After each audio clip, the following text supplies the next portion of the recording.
केंद्रीय मंत्री ज्योतिरादित्य सिंधिया ने बैठक ली। ग्वालियर का चुनाव रण जीतने के लिए सिंधिया ने खास बैठक ली। जयविलास पैलेस में देर रात तक ली अलग अलग समाजों की बैठक।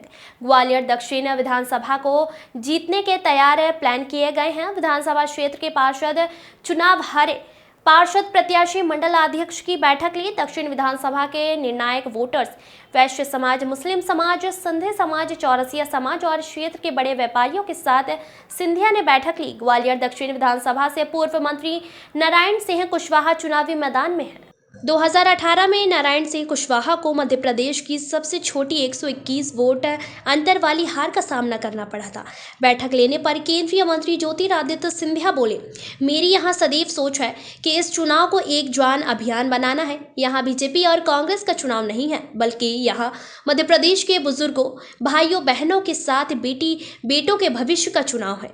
यहाँ एक जन अभियान और एक जन आंदोलन होना चाहिए, जिस पर सफर पर हम उस सफर पर सभी रहेंगे। मध्य प्रदेश को आगे बढ़ाएंगे। देश के अंदर और एक जन जन के विकास की प्रगति में हम अपना पूर्ण उत्थान के साथ मेहनत कर काम करेंगे। राहुल गांधी ही नहीं, हर व्यक्ति का अपना हक है, अपनी सोच, अपनी विचारधारा है, लेकिन मैं कभी सीटों की गिनती नहीं करता हूं।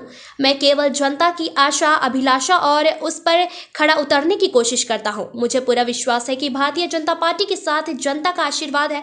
मैं कोई भी नंबर नहीं देता हूं, क्योंकि मैं ज्योतिषी नहीं हूं। मैं केवल यही कहूंगा कि पूर्ण बहुमत के साथ भाजपा सरकार बनेगी। कमलनाथ द्वारा एमपी को बीमारू और कुपोषित राज्य बताने पर बोले सिंधिया, सबको मालूम है कि 55 साल में मध्य प्रदेश का क्या हाल किया गया है और 18 महीने की सरकार में वापस बेहाली, भ्रष्टाचार और वादा खिलाफी की तरफ प्रदेश को लेकर गए। उन्होंने कहा 150 सीटें हम जीतने वाले हैं, ऐतिहासिक सरकार बनाने वाले हैं। हर व्यक्ति को अपना हक है, अपनी सोच, अपनी विचारधारा। मैं कभी सीटों की गिनती कभी नहीं करता। मैं केवल जनता की आशा, अभिलाषा और उनकी आशा, अभिलाषे पे खड़े उतरने की कोशिश में करता हूँ और मुझे पूरा विश्वास है कि जनता का आशीर्वाद भारतीय जनता पार्टी के साथ रहेगा। मैं कोई नंबर कभी नहीं देता, क्योंकि मैं ज्योतिष नहीं हूँ, मैं तो जनसेवक हूँ। मैं केवल ये कहूँगा कि पूर्ण बहुमत के साथ भाजपा की सरकार बनेगी। कमलनाथ जी कह रहे हैं कि मध्य प्रदेश बीमारू राज्य हो चुका है और अब कुपोषण की तरफ स्थिति में आ चुका है।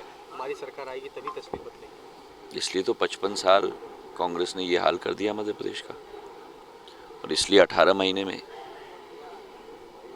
वापस बेहाली के प्रति तरफ, भ्रष्टाचार की तरफ, वादा खिलाफी की तरफ कांग्रेस पार्टी ये प्रदेश को ले गई थी। आपने सब कुछ मेरे विश्लेषण में सुन लिया। अलग अलग समाजों की आप लगातार बैठक कर रहे हैं चुनाव को मजबूती देने के लिए हिमाचल के साथ मध्य प्रदेश को। मेरी सदैव ये सोच है कि एक जन अभियान बनाने का है हमको इस चुनाव। ये बीजेपी और कांग्रेस का चुनाव नहीं है, ये मध्य प्रदेश के बुजुर्गों लोग का भविष्य का चुनाव है, भाइयों और बहनों का भविष्य का चुनाव है और बेटे और बेटियों का भविष्य का चुनाव है। तो ये एक जन अभियान और जन आंदोलन होना चाहिए कि जिस सफ़र पर हम हैं उस सफ़र पे ही हम लोग अडिग रहेंगे। मध्य प्रदेश को हम आगे बढ़ाएंगे देश के अंदर, और एक एक जन जन की विकास और प्रगति में हम अपना पूर्ण उत्थान के साथ, पूरी मेहनत के साथ काम करेंगे।